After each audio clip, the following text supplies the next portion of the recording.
I'm going to go over the 10 tips to help you navigate the home buying journey and make it just a little bit easier for you. So tip number 1, define your must-haves versus your nice-to-haves. Your must-haves are the items that can't easily be changed, such as the number of bedrooms, the floor plan, the location of the home, or the desired school district that you prefer to be in. Your nice-to-haves are more of the items, the cosmetic items that can be updated over time. The nice-to-haves are a little less critical. Also understand the additional costs that come with purchasing a home. Tip number 2, you want to work with a reputable, preferably local mortgage lender that will be able to walk you through the steps of getting pre-approved to understand your purchasing power or your buying power.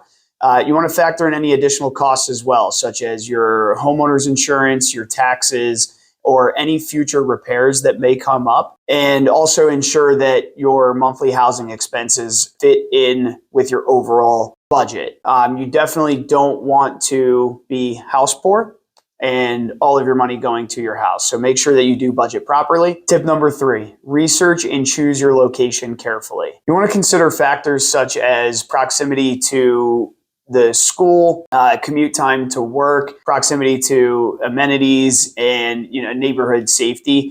There are a few resources that you can use as a consumer to help guide with that. One of them is niche.com that I always recommend to all of my buyers that want to do a little bit of research about the areas, especially if they're unfamiliar with them. Tip number 4 is a no-brainer. Enlist a reputable real estate agent. You want to look for an agent who's knowledgeable in the area that you want to purchase in. By looking at their recent sales, their track record, and their reviews online, you can really gauge to see if they're going to be a good fit for you or not. I always recommend a buyer consultation as well, meeting them in person first so you can interview them just as much as they can interview you to see if it'll be a good fit. The consultation is a great time to get any questions that you have answered prior to viewing homes and be set up in the best position possible for when you are ready to start looking. Tip number 5 is utilize online tools and resources. When you're working with an agent, we'll be able to set you up with your own personal portal through the multiple listing service so you don't miss any new listings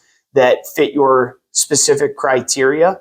However, you can also use the consumer websites that are available to you as well. There are a lot of good tools online that will show you the properties, comparable sales in the area, and also the virtual tours if the agent has uploaded one. Tip number 6, be patient and persistent. Finding the perfect home does take time. A lot of the times you're not going to find the home in the first week. I have sold houses on the first showing because the client absolutely loved it and we put together a really strong offer. However, that's not the norm. It can take anywhere from a week to 3 months to 6 months to a year.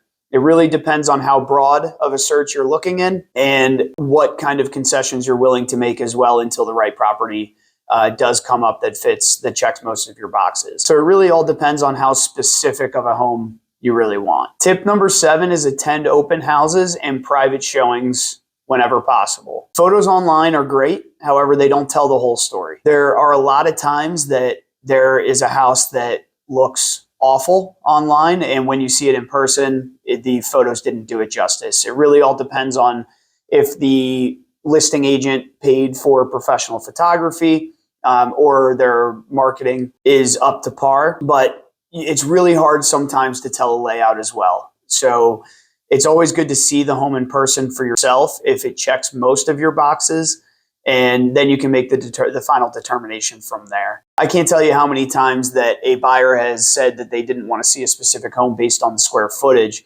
and when we do go to see it, the layout itself makes the home feel much larger and they end up liking it way more than they did. Tip number 8, conduct thorough due diligence. You want to research the property's history, see when the seller purchased it last, and also make sure that you check out the seller's disclosure in detail. The seller's disclosure is where the seller is going to disclose any issues that they've come up with in their ownership.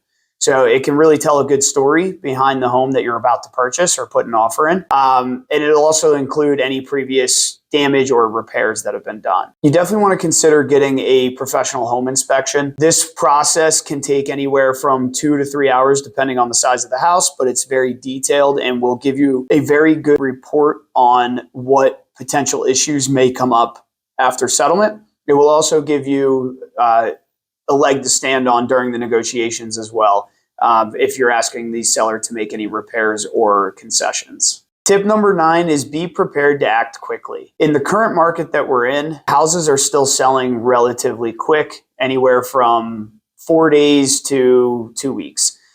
So you want to have that pre-approval in place. You want to be as ready as possible to submit an offer for when the right one does come up. Like I said, it may not be right away. It may not be the first showing. However, even if it's 6 months down the road, the more prepared that you are, the quicker you can act to get your offer in.